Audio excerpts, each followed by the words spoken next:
Do you recognize me? Well, it's been a year. It doesn't surprise me. We're talking Last Christmas. Hit it.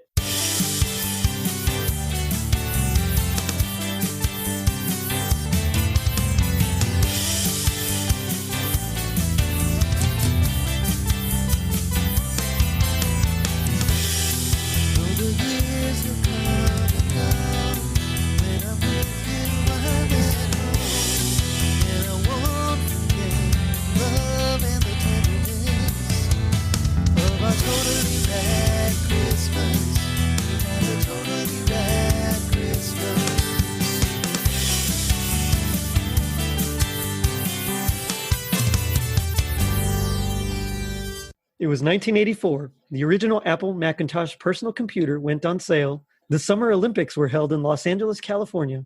Beverly Hills Cop was #1 at the box office, and Wham sang about an unrequited love last Christmas. I'm your host, Jerry D, with another episode of Totally Rad Christmas, the podcast that talks all things Christmas in the 80s. Toys, movies, specials, music, and fads. If it was gnarly during Christmas in the 80s, we got it covered.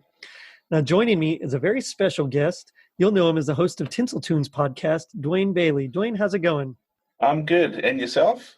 You know, things are starting to open up here, and so it's going better. I'm not cooped up anymore. Yep. Yeah, and 1984, I was 14. Oh, okay, right on. Okay, well, I'm sorry. I hope I don't make you feel old. But No, that's all right. Yeah, it was I mean, there's a lot of things from that year that I remember, but this song in particular, and we'll get to it, this song is not really one of them. It's actually kind of like a sleeper because it wasn't really officially released in the U.S. until much later, which I thought was interesting because, you know, normally songs right away just kind of take off, and in this instance, it kind of didn't, I guess, here for some reason or another. Not sure what it was, if it was because it was like in conjunction with like a Live Aid or a Band-Aid thing or what, but yeah, I'm sorry. I'm getting like way ahead of ourselves. So Last Christmas by Wham. What's your history? What's your experience with this song? It's being a child of the 80s. Mm-hmm. I found it was, well, actually, I'll start from scratch. You know, with the previous episodes I've done about the Beatles, John Lennon and Paul McCartney. Great. Well, one of those songs that played each year was Last Christmas. So I grew up with it through the 80s. Yeah, it was one of those ones, the staples. And in fact, it reached #2 here in New Zealand when it was released. Wow. Yeah, so it was everywhere, and it continues to be everywhere. I can't escape it. Yeah, in the last, I'd say like 10 or 15 years, they've really done like a sort of build up to Christmas kind of thing on the radio stations. Like certain stations will just do, 24 hours of Christmas music or just all Christmas music with a few commercials. And this is one that you hear like almost every single hour, even if others are traded in and out, this is like a staple. So, it is. And I was just going to say it's about a top 5. So over here we've got John Lennon, Paul McCartney, Jose Feliciano, nice, Mariah Carey, and of course George Michael. Those are the 5 every year that are hounded left, right, and centre. You can walk into any retail store and it's one of those 5 songs. And if you stay long enough, it's all 5 songs. It's all 5, yeah. Yeah. Which, by the way, your episodes on those Beatles tunes were really great. They're some of my favorites of your show. So I just wanted to make sure I got that in. Yeah, well, actually, I hadn't intended to do that. What happened was I did the Paul McCartney one, and then my son, who's 20, he said, "Oh," and now this is going to reflect badly on my parenting. And I said, "Yeah," and he said, "Did any of the other ones release songs?" And I said, "Yes, they did." And then that got me thinking about doing a series. So, yes, I have to thank him for that. Otherwise, it was going to be 1 episode per month as usual. But I thought, no, let's do what I still think is a genius name, Beatles in May. Yeah. It's just like, wow, a lot of thought went into that. But, I really enjoyed researching and doing those episodes. Right on. Well, I completely understand about certain things coming up at certain times randomly, so no worries at all. No, I like to think I plan ahead, but as I was saying to Todd, no. Yeah, the same here. I do have a bit of a plan, but it does get sidelined all over the place, and I end up like next month it was going to be a certain song. When I started researching that song, it's now another song because I like the certain version of it. Right on. So it's all over the place. Well, that's kind of like, I like to think of it as jazz. You have your chord changes, but the, your solo goes all over the place. So as long as you stay, relatively in the key and you can get rid of, you can get away with a bunch of passing chromatic notes, but, as long as you're kind of in the key, you're okay. Yeah, exactly. And as a listener, you think you know where it's going, but it's not. Exactly. Yeah. So for me, this song is really interesting because I don't remember growing up with it very much, but I do remember a friend of mine. It was like in the late 90s, early 2000s, and her family really loved this song. And so for her, like this song, was equal to Christmas, essentially. It kind of equates. And I remember her singing it, and her and her family, every time they'd bust out singing it, they would always do that real breathy, someone special, kind of a thing. Yeah. And so it was kind of like a running gag with them. All of a sudden, like the song was on my radar. And from then on, it's been, like you said, a staple. Anywhere you go, like I can't escape it, but it's really catchy. So I don't mind it so much. When you say it is catchy. I also don't mind it. However, it's not on any of my personal playlists. Yeah, same here. I think it's just because it is what it is, and you don't mind hearing it out and about, but I don't go and hunt it out to listen to it. But when I hear it, I go, "Oh, it's Christmas time." Yeah, exactly. yeah. Well, it's like Mariah Carey's, Same thing. Yeah. When you hear it, it's Christmas. So yeah. So one thing that I thought was really interesting, because George Michael, half of Wham, he sang on the Band-Aids, "Do They Know It's Christmas?" And I thought it was really interesting that this was released the same year, or roundabouts, and they both ended up donating the proceeds of the song to relief for Ethiopia. So I thought that was kind of cool. You don't really see a lot of that nowadays. Eventually you'll get like a remake here and there or something, but there's not a ton of that going around. So I thought that was really interesting that like both songs, both Christmas songs, and they both kind of did that, Exactly. Well, they thought this would have been number one that year. And then Frankie Goes to Hollywood also had a song, I think it was Relax, that they thought would be number one. And of course, Band-Aid came in and just took it out. Yeah. But it did get to number two, I think, in the UK. Yes, it did. And like you said, it was there in New Zealand as well. Yeah. No, it's definitely one of the songs over here that has become part of our Christmas. More so than I think the likes of White Christmas. Oh, wow. Bing Crosby. Mm-hmm. Yeah. I think, what seems to happen around here is more so is to do with like, it is an 80s Christmas for us, except for, Paul McCartney, Feliciano. I actually have to have that right in front of me every time I say it. They are 70s songs, but mainly it's the 80s one that's the 80s songs that have become our mainstay. So, I gotcha. That's kind of cool, actually. Yeah. Especially on this show, we dig that. Yes. The Jose Feliciano, the Feliz Navidad, that's like a staple from where I'm from in South Texas. And like you can't escape. I mean, like even if a child won't know like Jingle Bells, won't know Silent Night, but they will for sure know Feliz Navidad. So I think that one we definitely have in common. But yes. Well, that was the song that I was going to do this month, and then when I started researching covers, I found something which is pretty cool, and I thought, okay, no, I'll do that in July instead. But right on. So I'll dedicate the episode to you. Yeah. I can't wait. That's going to be great. Oh, by the way, there is a version it's really odd, but it's kind of cool by Chicago. I don't know if you've heard their version of Feliz Navidad. Yeah, I dig that one. No, not yet. Okay, yeah. The accordion. I mean, it's strange because they slow it way down, and Robert Lamb is singing it, and I mean his accent is just, it's odd, but I mean it's a really good version. So if when you're getting into that might be something you might want to look into. But yeah, well, I'm going to be asking my listeners and people on Facebook who have versions that they want to put in the episode to send them through. So I'll put that one in for you. Okay, right on.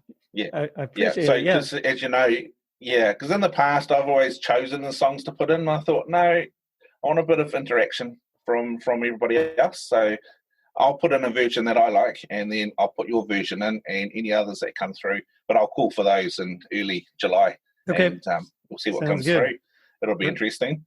Yeah, yes. Right on. I'll give. Because he ended up doing that with Mariah Carey's episode, and I had a few that I already had in mind. I got a lot more, and interesting to hear different versions that you just wouldn't normally find. Oh yeah. There's a lot of obscure but really good versions of stuff out there. So yeah. In fact, with this song as well, there's a lot of pretty cool covers that sometimes I like better than the original, but other times not. No, and there's also a lot of very good covers on YouTubers that that don't make it into the mainstream, and you never hear of them. But when you go hunting for them, there's some excellent versions on YouTube. Yes. I've noticed that as well. A lot of really talented people putting their stuff out there, and it's a shame that most of the time they don't get picked up. But no. Still, if it's about the music, then I'm assuming that they're satisfied at least with that. Yeah. We hope. We can only hope. Yeah, exactly. So Wham, it's George Michael and, what is his name? Ridgely, right? Andrew Riley. And Ridgely. Yeah, Ridgely. Andrew Ridgely. So they met, of course, in school, and they were actually, what I found interesting, they were actually originally part of a ska band, which I never would have guessed that. That's just odd, especially in the early 80s and probably late 70s. I wouldn't have, picked that at all. But I mean, it's not at all. Yeah. It's a really cool feature, Of course, after they broke up, they ended up just deciding to go it as a duo, and got picked up by Intervision. Notice a couple of things weren't quite working with their contract and ended up splitting, and were signed on later on to, what was it? Epic, I think. And, I think it was. Yeah.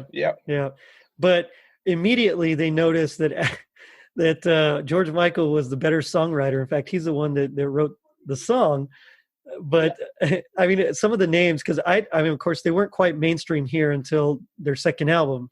And that first one, I'd never heard of these, Wham Rap, Club Tropicana. These are just some songs that just kind of passed me by growing up, for sure.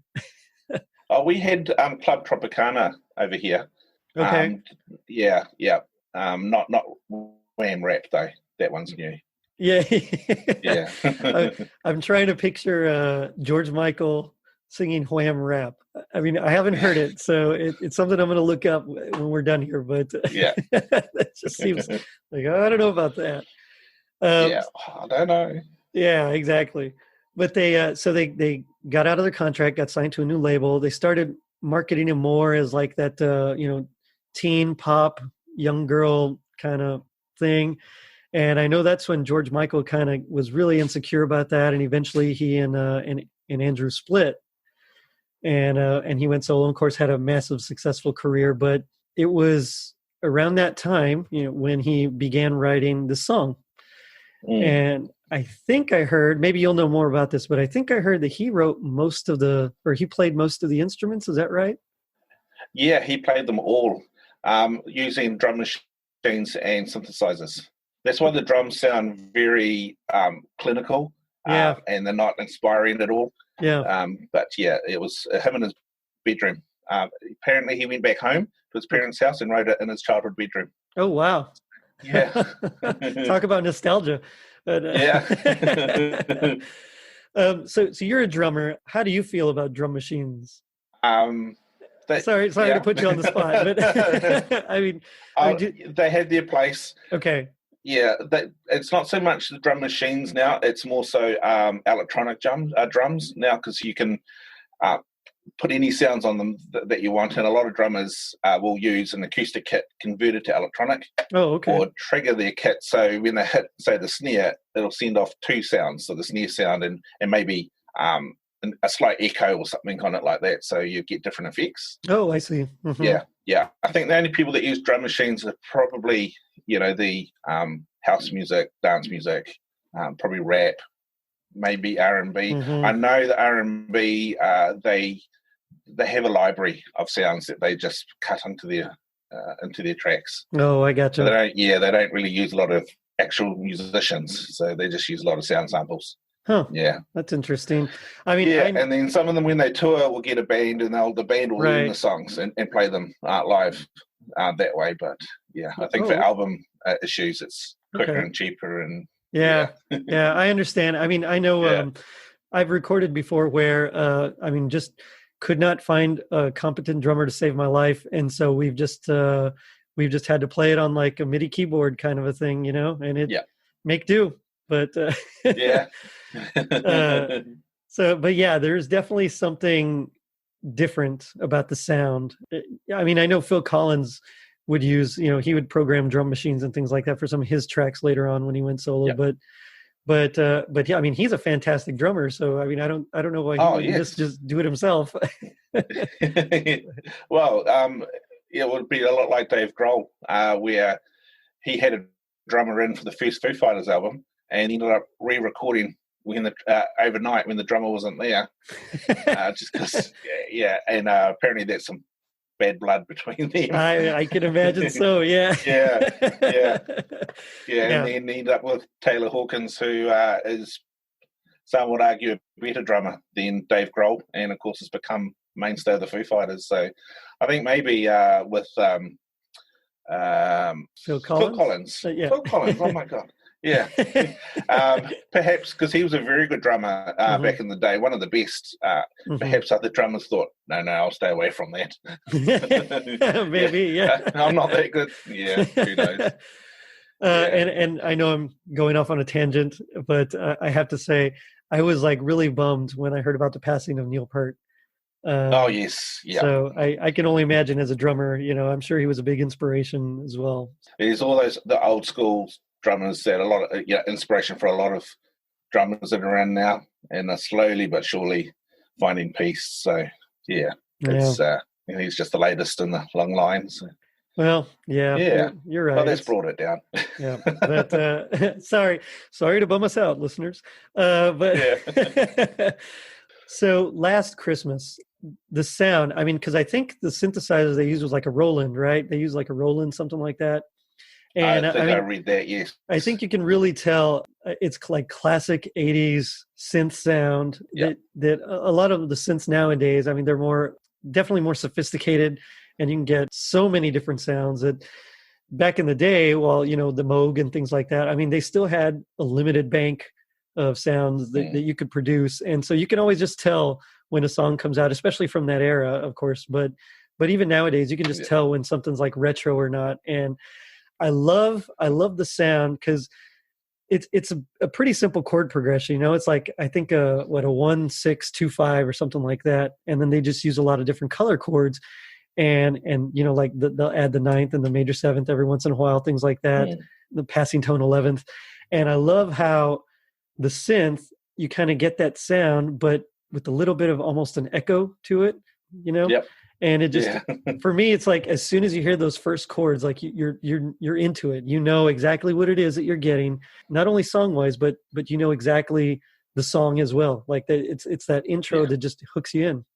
Yeah. And, I wonder if it's the sound of it and the sound quality of it is what makes it so popular today. It's the nostalgia, I think.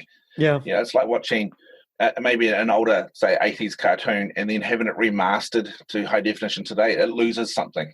So perhaps that's what it is. If they remastered that song, even though there's a lot of covers, I wonder if they remastered that actual version and made it more up to date, whether it would have the same magic as the old one or as the original. See, that's a good point, because I've found, like, especially when you're listening to it on vinyl, even just hearing something on vinyl with all the scratches and the hisses and like those extra harmonics, you can like really tell the difference. Or like when something's recorded, like you were saying, with analog stuff, I mean, there's just something about it that, and I think it has to do with all just those extra overtones and harmonics that are thrown in there that you don't get with, as you were saying, the super clean cut that, they manipulate it and they do all this stuff, but it's like too sterile, too flat and produced. And it sounds great. I mean, everything is crystal clear, but it's missing something, Yeah. That was like when CDs first came out. That was a big argument with a lot of people.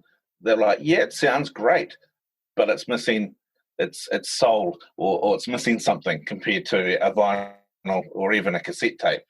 And I think it's because they tried their best to, of course, get the best sound back then, but it was still almost like a live kind of feel, just because of the the limitations of the technology. And there's something about when you're there playing live that just it's different, I mean, like even with these bands that, like some of the groups that go out and just lip sync for concerts or whatever, you can just tell there's there's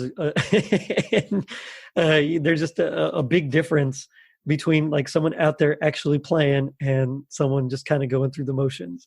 And I'm not putting anyone on blast, so I'm gonna I'll leave that subject, but just to say that there's a like a freshness and an energy that's there when you're playing live that you don't get through recording. And I think that's really captured in like the analog versus digital world. Yeah, I agree. Yeah. So my understanding is that when they were recording, it was only George Michael, the engineer, Chris Porter, I think, and like maybe one or two assistants. And I think Chris Porter was saying that, I think he said, let's see, hold on, pull up the quote here, desperately wanting to play Sleigh Bells. But of course, like everything else, they were just played by George Michael himself, which as a composer, I can kind of understand that, because, you have like the vision in your head, and when something's not matching it, it's really hard to deal with, Yeah. And maybe that goes back to that, as you brought up earlier, Dave Grohl re-recording the drum solo. Yeah. Drums. I mean, it's not quite what he envisioned, and so he had to redo it. Yeah. So I mean, it's if you want something done right, you do it yourself. You do it yourself. That's exactly right. Yeah. But I mean, Sleigh Bells, you think would be easy enough to have someone else do it. Yeah. Yeah. Now shake on 1 and 3. Don't do 2 and 4. Yeah. Yeah. Well, that's a classic debate right there. Yeah. That reminds me, there's a video of Harry Connick. I don't remember what song he's playing, but it's like him and his band, and the people, they start clapping along with him. And so he just throws in like a 5/4 measure in there to get them to clap on 2 and 4 on the backbeat instead. Yeah, and the crowd have no idea what's going on. They have no idea. Yeah, and I thought it was just brilliant. Like that's the perfect way to just correct their mistake without stopping and starting again, or calling them out on it. Yeah. So ever since I saw that, I was like, I got to put that in my repertoire as well. Just throw in an extra beat. So this song, like I was saying, it didn't really mean a lot to me growing up, but since then, it's really grown on me. And so much so that, of course, I figured out I had to sit down and play it myself. And it really is just, so we start off with like the major chord, let's say in the key of D, although I think it's actually in D flat, but we'll just say D. So they move on to like the minor 6, which is B minor, so after that, it's just a standard 2/5. Now this progression is actually quite a typical progression. You'll see it a lot, especially in songs of like the 50s and 60s. So he kind of keeps it simple, but by using those chords and this progression, he kind of brings it back to like an earlier time. And so I think in a way he kind of hits that nostalgia factor that we were talking about. And I don't know if it's because he was in his home when it happened or what, if it was a conscious decision to actually use these chords, or if it was just he came up with the melody and then just kind of fit chords to, pick chords to make it fit, which is the way I compose. But it really does, it kind of evokes that old style of singing. Because nowadays, and especially in the 80s, with that kind of blues rock and that glam rock, things like that, there's a lot of like you kind of stick with like one chord, and maybe you'll move to like the flat 7 major, so like E minor to D, back to E minor kind of a thing, more like rock chords. But this is more of like a folky, R&B type, very, very pop kind of progression. Yeah, and it's got that sort of roller coaster ride to it as well, as you're going through, and I think that's what makes it so catchy. It's still in my head. and I knew it would be when we suggested it, so I'm sorry about that. When you suggested it popped straight into my head, and it's been there ever since. Yeah. Oh no! Oh, I'm sorry. Well, hopefully you can hear it and it'll get out. I hear that's how it works. I don't know if it's true, but no, it's not. It's not. Yeah, usually it's not for me. And I'm the kind of guy that, like, I get a song, I'll find a new song, or I'll get stuck on a song, and I'm with that song for like a couple of months, and I just like break it down, and I think about all the different harmonies and the different there's this guitar part, but there's this other guitar, and it's things like that. And so that song like lives with me for a good month or two, just kind of going through it. So if you're like that, I'm sorry. Yeah. It might be a while before you forget. Yeah. Yeah. Well, especially if you're learning a song to play, and you break it down, and you just it goes over and over and over in your head. Yes. And certain songs, I'm quite guilty of getting hold of a song or an album, or even an artist, and just thrashing the living daylights out of that song. Until something else comes along. Recently, I was introduced to a band that I don't know if someone who follows Christmas should be following a band like this, but it's Ghost. You'd be familiar with Ghost? Yes, I've heard. Yep. And subject matter aside, the songs are really catchy. About 3 or 4 of them in particular, and I just could not stop playing them because they're so catchy. And I even broke a couple of them down to learn.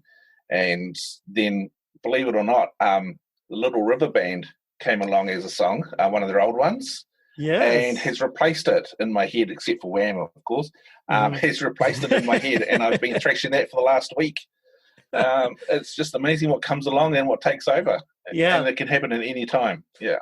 So that actually happened to me it was like a couple of days before Christmas. I was driving down to go see my folks. We were visiting them for Christmas this year. And I remember I heard You Can Do Magic by America. Yep. And it had been, I don't remember listening. I know I'd heard it, but it was never, really something that I grew up with. But like, I just could not stop listening to that song. So you're right. Yeah. It's funny what kind of comes along. Yeah. So Wham, how big of a fan were you of Wham in general? Not at all. Back then I was listening to Anthrax, Iron Maiden, AC/DC, nice. The heavy stuff of the time. Yeah. The pop thrash didn't metal find its way in until so pop didn't find its way in at all.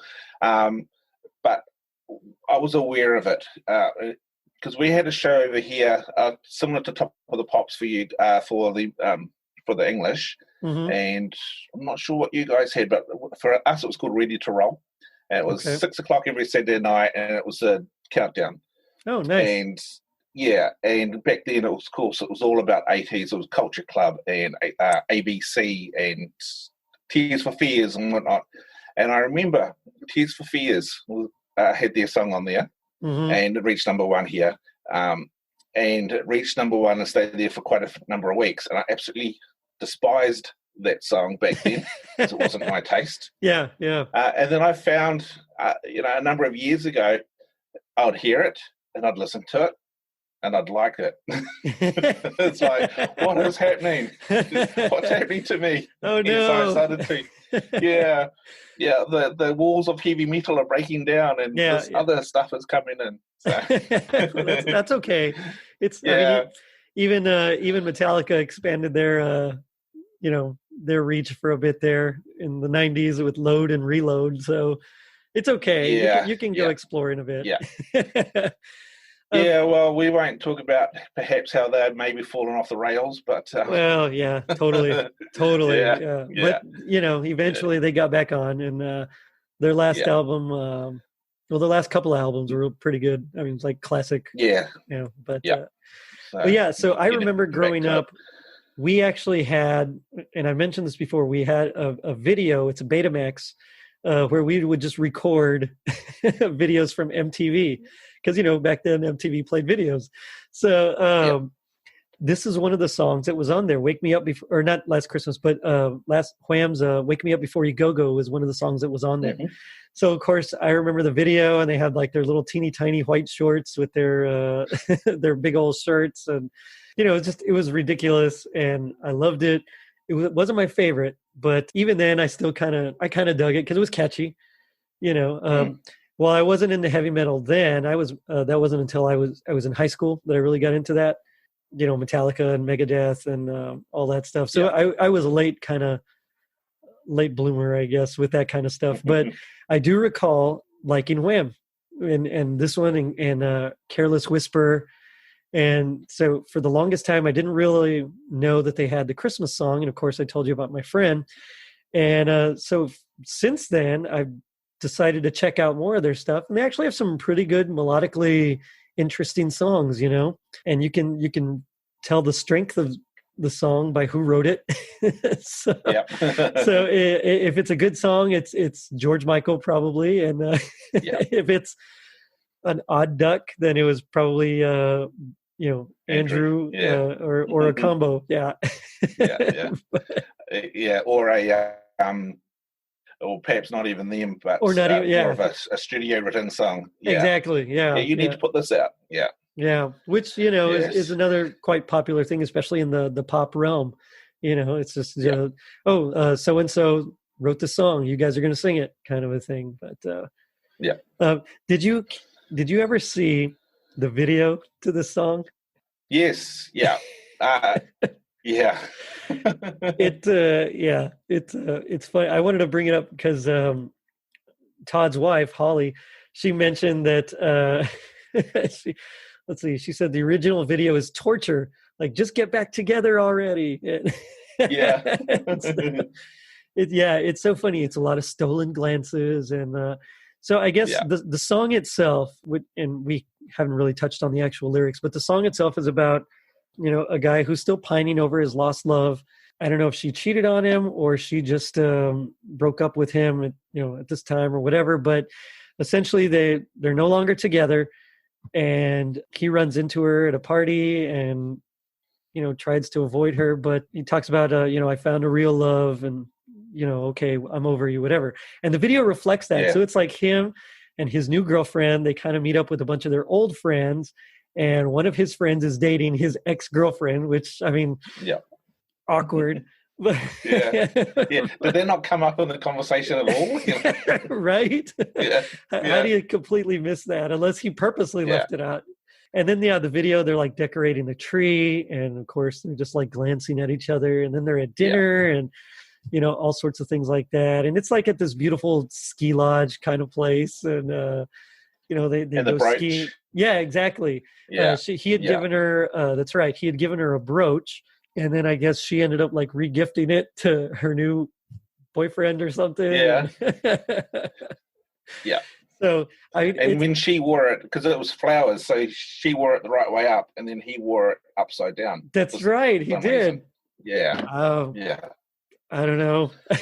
I mean, it's just maybe he thought it was cooler that way because it's a brooch. I mean, I don't think I've ever worn a brooch in my life. I probly never will. Same. No, I'm usually a t-shirt and jeans kind of guy. Exactly. Yeah. So okay. So there's a symbolism there, but I mean, it's very 80s in its construction, and it's very, the way it's shot, everything about it.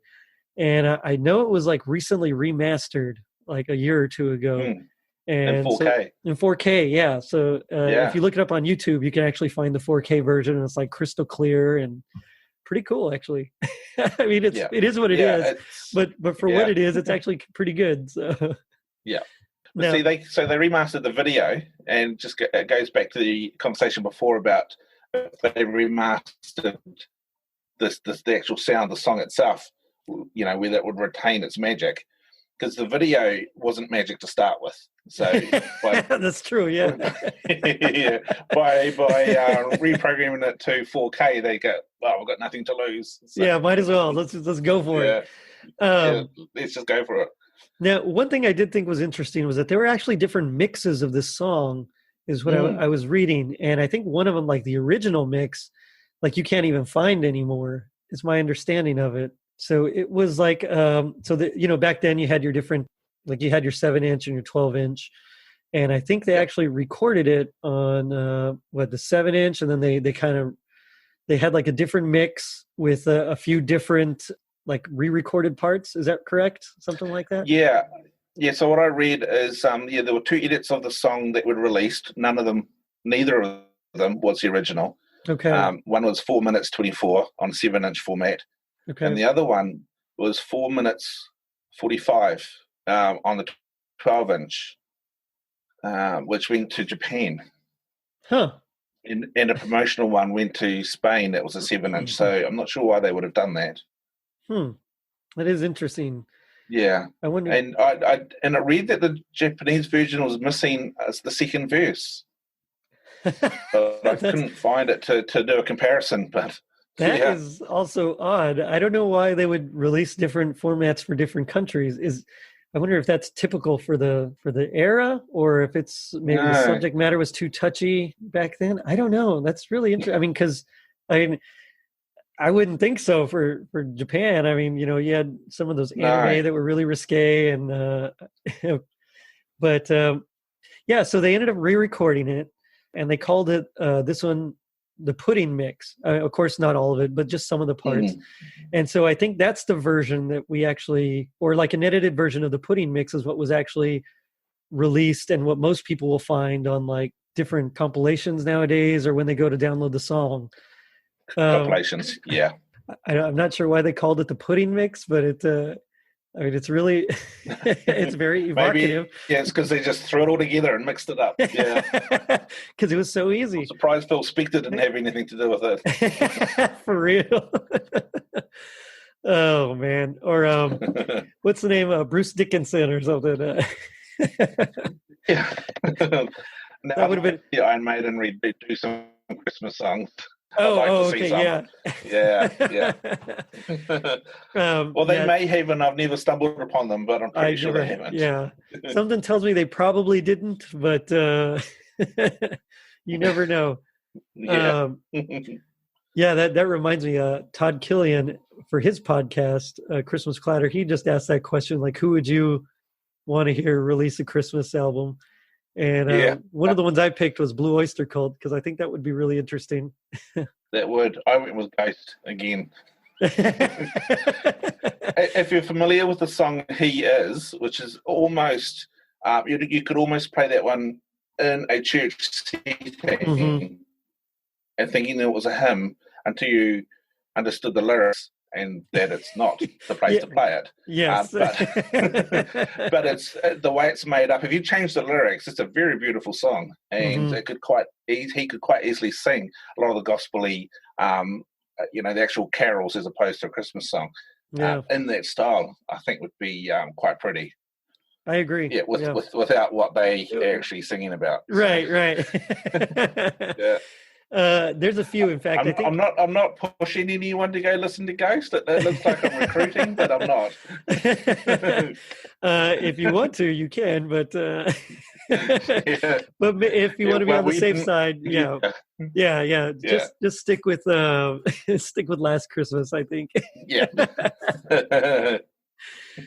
Oh man. Well, that's how much of an impact that they had on me when I was listening to them. It was the way those songs were made up. It's just very clever. It's a little bit of retro sounding in their songs, as well as the heavier stuff, the lighter stuff. And I think that's what appealed, because it definitely wasn't the subject matter. Right. It was just the way the songs were built and sung. It's what attracted me to the songs in the first place. So, well, just thought I'd put that out there. Well, full disclosure, I actually listen. Like the words, the lyrics are like one of the last things I ever pay attention to. I'm always more interested in the melodies, the harmonies, the riffs. If there's a good catchy, riff, I mean, I'm in.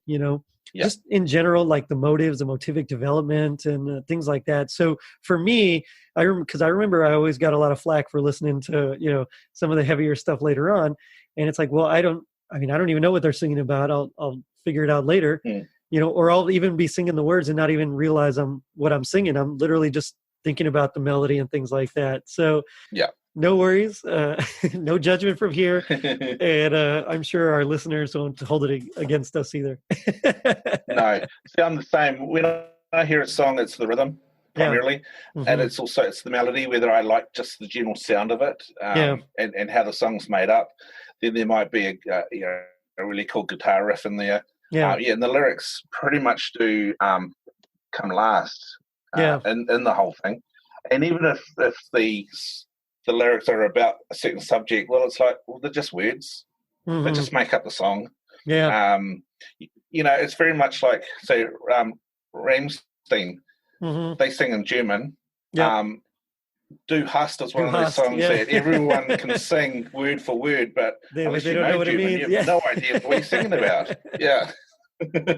So it's the rhythm, it's the melody, it's the riffs, it's all the other stuff. The words, the lyrics come last. Same for me.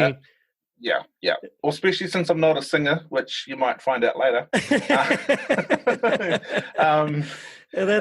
I was a singer, the lyrics would obviously come first. But for me, they're just part of the song. So. I'm the exact same way. I always just listen to and being a guitarist, so the first thing I always listen for is the riffs.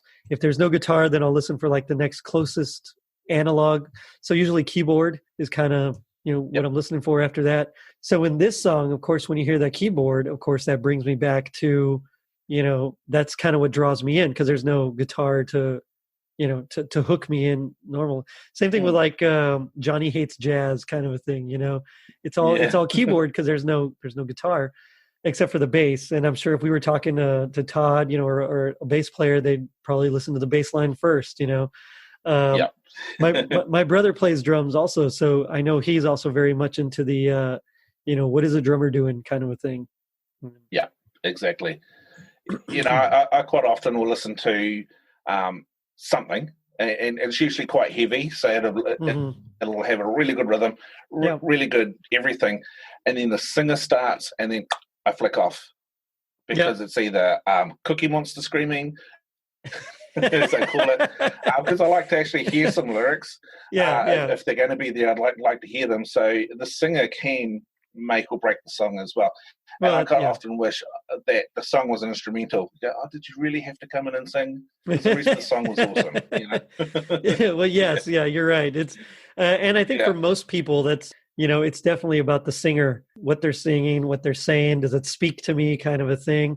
But I think when you're like an instrumentalist like us, I mean, you're more interested in the actual, the actual music, and all the stuff that kind of supports the singing. Du Hast. My brother-in-law is he lives in Germany. He ended up marrying a German girl. And I remember we were talking about that song one time, and he was telling me what it actually meant and all that stuff. And I thought, oh, okay, I didn't know that. No. Oops, I'm not singing that out loud again. Yeah, exactly. So you're just kind of like under your breath. So Last Christmas has been certified platinum several times over in a bunch of different countries. I think the most has been in Australia, where it was 4 times platinum. But I know here in the U.S. it's gone platinum twice over. And most places, I mean, it's literally just sold just tons, millions of units. And I mean, that's quite an accomplishment. yes, Christmas songs, they have it a little bit easier, but when you have to put them up, like you were saying, against like White Christmas and like all these standards, I mean, that really is an amazing feat, because it's not like your typical 40s and 50s. I mean, heck, even 60s if you get to like the Shirelles and things like that. I mean, it's not your typical song. It's definitely of its era, and yet the subject matter, while it's not really about Christmas per se, it's more something set at Christmas. It's something that everybody can relate to because of it's about heartbreak. So I think altogether it just makes for an engaging sound, and I can see why it was at least why it's gone platinum and why it's sold as many as it has. It has. There's also no rhyme or reason why this song, for instance, rides above every other song that was released in the 80s. That's true. Yeah. Some Christmas songs just make it, and some is, no matter how good or bad it is, and there's no reason why. There's, I think I've mentioned before, there's a whole bunch of good songs out there that, unless you go hunting for them, you'll never find them because they never get played. Mm-hmm. And when you listen to it, you go, why is this not on the radio? This is great. Mm-hmm. And whether it's marketing or whether it's something behind the scenes that is right. This is going to be a number one or a top 5, and we're going to push it so hard that it gets there, as opposed to the next song, which just gets released and it's got to fight for its own rights. So because it's done well, even just to rise above everything else. Oh yeah. I mean, because it, of course, it had to compete with Band-Aid, but then I mean, you think about like Christmas in Hollis from Run DMC. What's that one by the Waitresses? They had their Christmas one. Yep. I can't think of the name of it right now. Yeah, it's just I covered it the other in the punk episode. Yes, it's my with the Ramones and yes, yeah. I mean, there's a bunch of Christmas songs, not just from the area, but just in general, and yeah, they're great songs, but they just, I don't know if it's because they weren't poppy enough, or what, but yeah, this one, it's definitely catchy. And in fact, I read that I had to bring this up. So there was actually a controversy regarding Last Christmas, where I think one of the writers of a Barry Manilow song, I think it's like Can't Smile Without You, or something like that.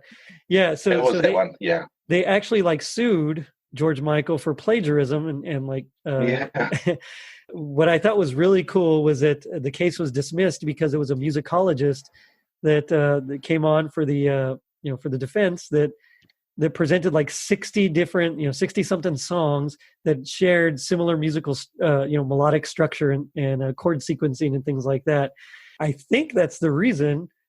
Another one of the reasons we're talking about why it's lasted and why it did kind of rise above that, because it shares so much in common with like the folk tradition and like things that are popular. So, I mean, again, it brings us back to that nostalgia factor, that if it can be something that you can relate to, I mean, you're going to kind of go towards that. Exactly. See, I don't think we can relate, like our generation can't relate to the 30s, 40s, 50s, 60s music, though we love it and we go back to it. We're not relating to it in the same way. I think because in my house growing up, we did listen to the older stuff, but it's not the fact that, because I remember back in the 30s, it's more so I just remember listening to it with my mum and dad when I was young. Yes. So it still takes me back to the 70s in a different way to it actually taking me back to, say, the 30s or the 40s, because obviously we weren't alive. But whereas the 80s, it takes us back to that time because we grew up then. Yeah, exactly. Yeah. It's funny you mentioned that, because I remember, my parents, they loved like the 50s, that was like their, it was like, okay, we'd hear stuff from the radio, or occasionally we'd listen to country, but most of it, like a lot of times we'd listen to, the oldies station, because that's what they wanted to hear. And it's so funny that nowadays I'm kind of going through that cycle also with my children as well, where I'm kind of going back to music from like the 70s and 80s, and and they're just like, oh, can we just listen to the radio? It's like, no, we can't. No, we can't. No, they're not playing music on the radio. No, there's really nothing that I particularly care for nowadays. And it's not that it's you've bad. got to go hunting for it. Yeah, you've got to hunt for it. Yeah, exactly. Yeah. Because there's some good stuff, and a friend of mine will bring it up to me. He's another music guy. Sometimes we'll play guitar and just jam together, and we played in bands and stuff together. But he'll be like, "Hey, you got to hear these guys," and so then he'll play it for me. It's like, that's amazing. How come I'm not listening to this on the radio? And it's there's very like clear cut mainstream that they kind of push certain things, and you can hear. I mean, this particular song was kind of pushed like that mainstream, Wham. But at the same time, there's something to be said for some of the other ones. So I do like listening to the Waitresses. I do like listening to the Ramones, and there is something that you don't get, and it's just I think as a person it just kind of deepens you a little bit more. Yeah, exactly. Mm-hmm. So this song, of course, has been used and as a basis for a whole movie that came out last year. I mean, and it's been covered like so many times. What would you say is your favorite cover version of the song? My favorite cover version is, have you heard of, now I'm going to butcher the last name because that's just what I do. No worries. Leo Moraccioli, otherwise known as Frog Leap Studios on YouTube. Oh, okay. So, I've heard of Frog Leap Studios. So he does a version of this, which is very heavy. It's got a breakdown, and that's, he takes regular songs or any songs and turns them into a heavy style. Nice. So I really like his version. And also a band called First to 11. Okay. Which is also another YouTube band. And they've covered a lot of stuff. They're a young group, and they do a version of this as well, which is like rock. It's rocked up. Yeah, and it's also very, I think I prefer the heavy to rock versions of this song, of course, or instrumental versions of this song. Really? Because, last night when I was just having a look around for some different ones to talk about, I came across once again, YouTube artists just doing trumpet versions or saxophone versions, and they were really quite pretty because there were no lyrics. Yeah. Crazy Frog did a version. I don't know if you've... I don't know. Crazy Frog? That one I'm not, no. Oh. Okay, so it was only New Zealand that got hounded with that. Maybe Australia. It was this little cartoon frog who... you'll have to YouTube it and say to listeners, if you want to just YouTube Crazy Frog, you'll get... do you know the song Popcorn? Yes. That I do know. So he... Well, something to that effect. Crazy Frog did a version of that and a couple other songs, and they also did a version of this song as well in that style. It's not a favorite, it's just different. I it's hear definitely worth checking out just to go, oh my, this exists. Well, so I'm sorry for cutting you off. No, you're right. I'm kind of, so my wife is a huge Taylor Swift fan. And when we started dating, Taylor Swift was like, it was her first album. There were a lot of those like man-hater type songs, you broke up with me, but I'm better than you, or whatever. And so I kind of got into Taylor Swift, as we were dating. Well, you understand. We were dating. So anyway, so I got into Taylor Swift. So for me, and I'm a little ashamed to admit this, but for me, Taylor Swift, that version I think is my favorite cover version of it. No, fair enough. Even though, and I love, I love rock, classic rock, heavy metal, like all that stuff is like my favorite stuff. If I had to pick one genre, that would be like my genre. But for some reason, I really like the Taylor Swift version. So no, it's absolutely fine. Well, it's been great being on your show. I'll see you later. No.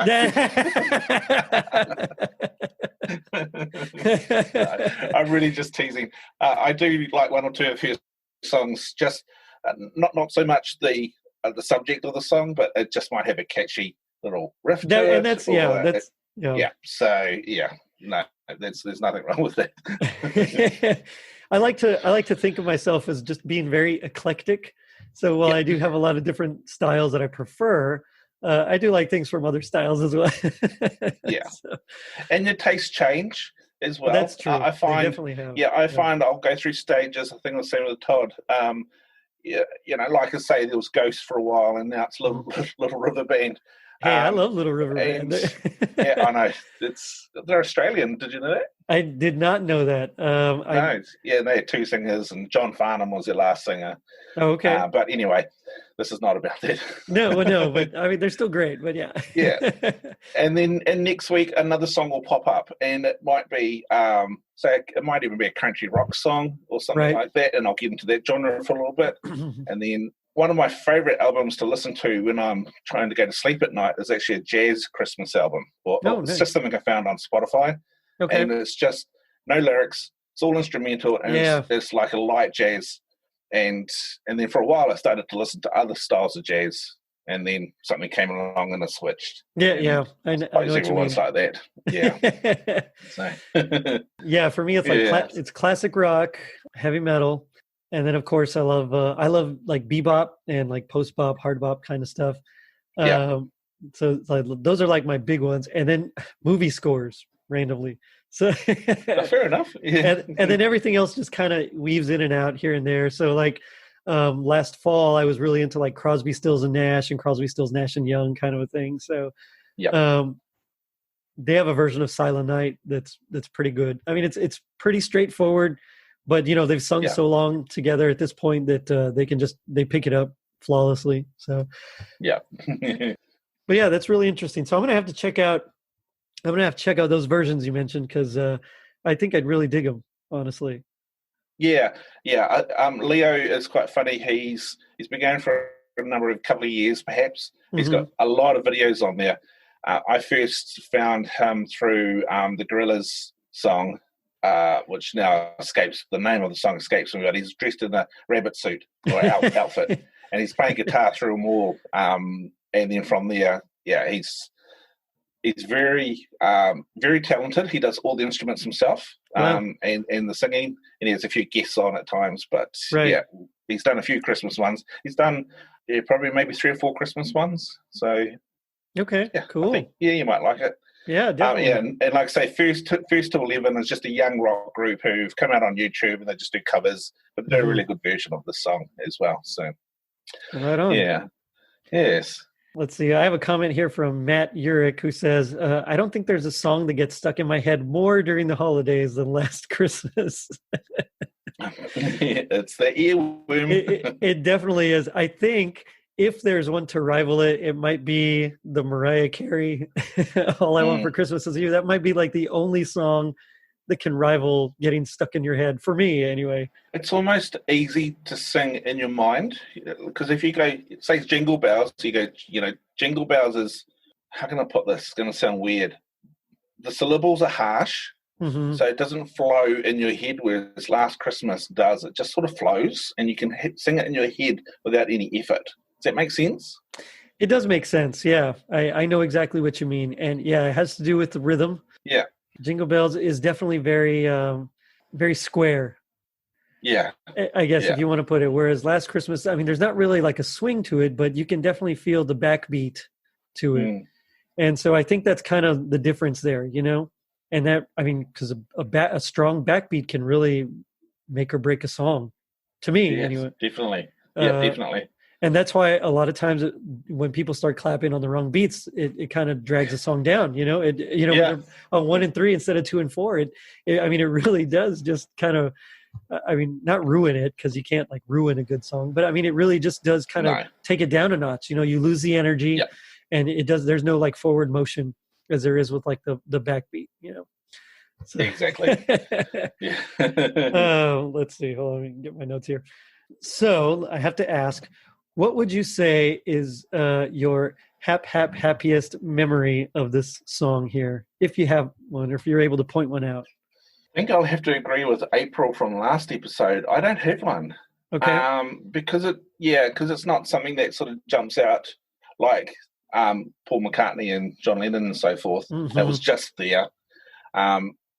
So fond memory would be researching this episode to have be on your podcast. Oh, shucks.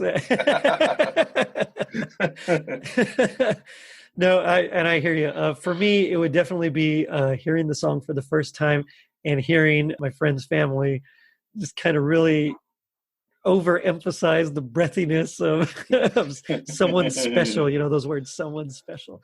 So that's always stuck in my mind. So whenever I think of the song, I always think of that that particular night and when they're just kind of going over and over, back and forth. Yeah. No, that's cool. Yeah. Any last thoughts on the song before we get into our next segment? No, I think we've well and truly opened up that one, and I think so too. Yeah. Pulled it all over the place. Yeah. All right. Well, then in that case, it comes to my favorite part of the show, which is a little thing I like to call "Gag Me with the Spoon." Which almost made me not agree to come on your show because I don't like singing. Oh man, no worries. It's all in good fun. So, of course, this is where we do our best impression of our least favorite part of the song. So, as the guest, I'll let you go first, and you can just set it up for us a little bit. Unless you'd like me to go first. I can go first if you want. No. Okay. No. Well, I mean, this was actually quite hard to try to figure out which part of the song was the worst because it's so generic all the way through. Yes, and very much so. Yeah. So I thought, but out of the lyrics, I thought the part where it says, it's been a year, you didn't recognize me. It's like, not many people change a lot in a year, I would say. So you should still recognize somebody after a year. I would hope so. Especially someone you went out with. Yeah, so exactly. So it's probably, that part there. So now you want me to sing it, don't you? Yes, sir. Okay. Okay. What's that, honey? Okay, all right, I've got to go, Jerry. Oh, shucks. No, here we go. Once bitten and twice shy, I keep my distance, but you still catch my eye. Tell me, baby, do you recognize me? Well, it's been a year. It doesn't surprise me. Hey, right on. Yeah, that was good. So for me, I really don't like singing in public. Oh, you know what? It's okay. I understand, actually. In the car on the way to work in the morning's fine because the windows are up. No one can see. No one can hear you. Yeah. I get you. Yeah. It's funny. And before I get into mine, a little story. So I was in 5th grade, and I always hated speaking, which makes me singing in front of public. I mean, it's weird that I can do it, but I always hated speaking in public. And so I remember going up to give a book report. It was like a whole long essay thing that we had to do. And I remember I got up there and I read it. I was just reading straight through, like no eye contact. It was the worst. And when I got done, one of my classmates that sat next to me turned to me and was like, "Dude, your hand was shaking the whole time." And I didn't even know, but apparently I was shaking so bad that people could really see. So, So I understand where you're coming from. But in this case, I'm going to pick, I think it's the second verse. And it's a group of lyrics that I could never understand what the heck he was saying. Okay. The words were actually something like, "A crowded room, friends with tired eyes. I'm hiding from you in your soul of ice." But I had no idea. I mean, to this day, I still can't even sing it in the correct rhythm. So I'm gonna give it my best shot here. I'm gonna try to channel my inner George Michael, make it real breathy. So, let's see. Let's do it in a key I can sing in. Crowded room, friends with tired eyes. I'm hiding from you and your soul of ice. I don't know. That's as breathy as I can do it. Well, I think I might be your first guest to lose the segment. I doubt it. I don't know. Not with the way things seem to have been going. But so I will leave it up to you, listeners. Which one of us did better? Was it Duane or I? Channeling our inner George Michael. And it was quite funny with last year how Todd and myself did the top 50 of our favorite songs, and the loser had to sing the winner's number one song. It came right down to the wire, but I couldn't sleep the night before the results were due out because it was so close. I would have had to sing Nat King Cole's song, which isn't so bad in the scheme of things because it's really quite a low register song, and I probably could have pulled it off to a point, but I ended up winning. Oof. And Todd had to sing Andy Williams, and he did a great job. Yes. But I tell you, if it was on the other boot, I was so nervous I couldn't sleep the night before. Oh no! It's like, oh no! It's like not, because it's not only are people going to hear me, but they're going to see me. Right. Sing a song in public, and would have gone out to tens of thousands of people. And I'm like, oh no. Well, that was a good that was a good bit that y'all did there. It was really cool, and the people got to vote, and I enjoyed that. I remember every time it would come up, I'd click on the one that I liked, and so hopefully, hopefully it's because of me that you didn't have to sing. So yes, I'm gonna take credit for it officially, even though. Fair enough. Yeah, funny that by doing that, it made the season go extremely fast for me.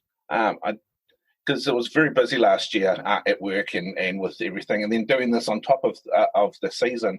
1 minute we'd started it, 50 songs later we were done. And it's like, where did the last 50 odd days go? It was really fast. Yeah, crazy. I remember because they kept popping up like almost every day. just boom, boom, boom, new one. And I know what you mean, especially because I work in a Christmas store, so especially during. I so want your job. I've seen it before. It is pretty great, but especially during the season, I mean, it goes by so fast. Yeah. The next thing you know, it's like you look up and it's Christmas. Oh, okay. Yeah. But it is pretty great. Yeah, I don't know about you, but I really enjoy the lead up to Christmas as opposed to Christmas Day itself. I actually do too. Yeah. Yeah. It's like what they say. The anticipation is well. Again, I hate to go macabre, but we've been talking about heavy metal, so why not? Yeah. The anticipation of death is worse than death itself. In this case, we'll turn it around and make it good and say the anticipation of Christmas is better than Christmas itself. And I think Christmas Eve is getting very close to also not being a favorite, because over here they start playing Boxing Day adverts on Christmas Eve. Really? So, so it's almost like they're over Christmas already and they just want your money on Boxing Day. And so you've got the whole lead up. It's all beautiful. Everybody's in the Christmas spirit. Christmas Eve hits, you're watching say Santa Claus on TV or what have you, and there's Boxing Day ads on each ad. And it just sort of destroys it a little bit. I know what you mean. There's something similar, not quite as bad. Because for us, the next major holiday isn't until New Year's. And even then, it's not really like a major holiday. You can see them already start to pull, like they'll start to move the shelves around, and like all the Christmas stuff is now starting to be condensed. They'll put like stuff like workout equipment, because everybody's resolutions are to get in shape. So they'll put workout and Christmas equipment up and stuff like that. So it's kind of similar. The ads themselves, though, you don't really see until afterwards for the next thing. So at least that's a plus. Yeah. But man, that's a bummer. I'm sorry about that. Yeah. Because we don't want it to end, and we know it's going to end on, because Christmas Day for us, it's very much we have a meal, we relax, and that's it. Yeah. And then come Boxing Day, it's pretty much like Christmas really shuts off, and there's no music, there's no ads, there's no nothing. Yeah. And then just to have it creep into Christmas Eve, it's sort of, come on, guys, just wait a day. Yeah. We all know you're having a sale on Boxing Day. Yeah, we all know you're having sales. You don't have to advertise it. Yeah. See, that's where I'm glad that I'm a traditional Catholic, because for us, Christmas season goes like 40 days after Christmas. So, I don't mind that.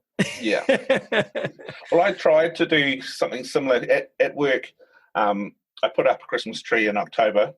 Okay. And I'm on a help desk, so we've got a room, and so I put up just a Christmas tree with no decorations in October, and people were poo-pooing it. And so I had to put a note on it. It was like, this is just a tree, nothing else. There's no decorations, it's just a tree. And then mid-November, as we started putting old RAM and graphics cards and stuff on it, just because it's a tech room. We did that.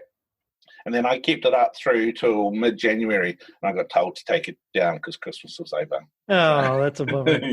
Yeah. That's a bummer.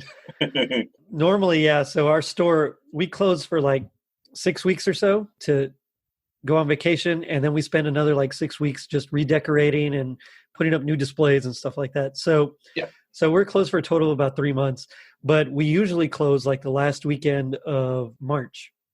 So Christmas for us goes in from like July until March, essentially. Yeah, that's cool. So yeah, it's not bad. I don't mind it so much. Yeah.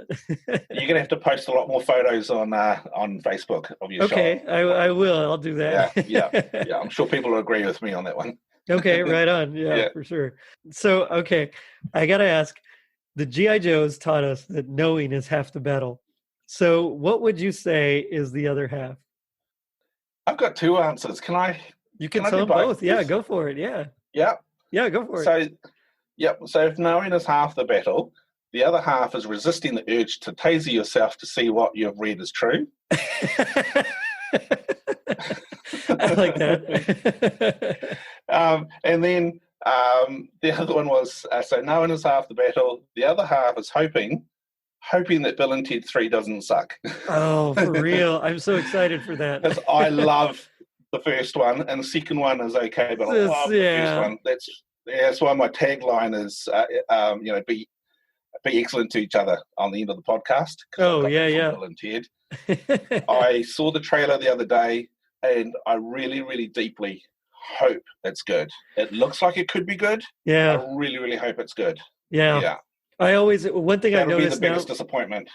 One thing I started doing is like just going in with low expectations. So even if it's like decent, then I'm pleasantly surprised. So I started doing that with like every movie now. And so when it's like really good, it's like, wow, it was so good, and if it's just okay, it's like, oh, that was pretty good. I like that. Yeah. I even tried, with Superman, the Man of Steel. I went into that not watching any of the trailers at all. So I knew nothing of what was going to happen. And I came out of there loving that film. Nice. I loved it. I absolutely loved it. I'm probably one of the few, perhaps. But I was just going to say, and besides this trailer for Bill and Ted, I'm going to try perhaps not watch any of the other ones. So when I go in, it's all fresh. So yeah. I like and what happens. Yeah. My brother does that too. He's really big into that. For some reason, I like spoilers, and as much as I try to avoid them, sometimes I'm weak and I read them on purpose. But for me, it doesn't affect the enjoyment of a movie. Although I was strong with Avengers Endgame, so I'm proud of myself for that. But yes, we didn't want anything to spoil those. So. Yeah, exactly. Yeah, just completely fresh. So I think we're going to go on over to our Chatting with the Littles segment. Welcome to another segment with Chatting with the Littles. I'm here with little number 1, my now 8-year-old daughter. Yay, she's 8. Hey, say hi. Hi. Do you remember the song Last Christmas? Yeah. You do? Just a little bit. That's okay. Who's your favorite singer of Last Christmas? Ashley Tisdale. Ashley Tisdale? Why? Because she was in High School Musical. High School Musical? Okay, tell me what's High School Musical? Well, High School Musical is a group of kids that are having a musical. And the top 2 people are meeting at the beginning, and then in the middle they get the auditions, and then so on and so on. So that's why it's your favorite, because she's in that? Yeah. Okay. And I have the Troy and Gabriella Barbies, and the Ryan and Sharpay too. Oh, wow. Okay, so you really like High School Musical, huh? Uh-huh. Why do you like High School Musical? I don't know. It's just a good movie. Well, do you like the music? Do you like the songs? Well, yeah. I like, in High School Musical 2, my favorite is Gotta Go My Own Way. Oh, okay. And then in number 1, it is, When There Was Me and You. And then in the third one, it's Walk Away. All very good songs. Yeah. What about Last Christmas? What part about that is your favorite? Because Ashley Tisdale gets to sing. That's why. Yeah. Okay. And she acts as Sharpay. I see. And who's Sharpay? Sharpay Evans is Ryan Evans' brother, and she's a little fabulous girl who's a show-off. A show-off? Mm-hmm. Oh, I see. But that's not your favorite, right? Well, no. Who's your favorite? My favorite is Troy and Gabriella. Why are they your favorite? I don't know. Oh. Well, but I have the prom guide ones. Ooh, that's good. Good outfits. That's when they're seniors, right? Yeah, when they're in High School Musical 3 senior year. Oh, okay. And I started writing a script. You started writing a script? Dudes and dudettes. Can you sing a little bit of Last Christmas for us? No. Why not? I get nervous. Okay. But I could sing a High School Musical song. Okay, let's hear that. And then just change the word to Christmas every once in a while. I'm just kidding. Nah. It wouldn't make sense. Okay, go ahead. It's the start of something new. It feels so right to be here with you. Oh, and now looking in your eyes, I feel in my heart the start of something new. Cool, but now what about last Christmas I gave you my heart, but the very next day you gave it away. You gave it away. This year. I'm still Pikachu.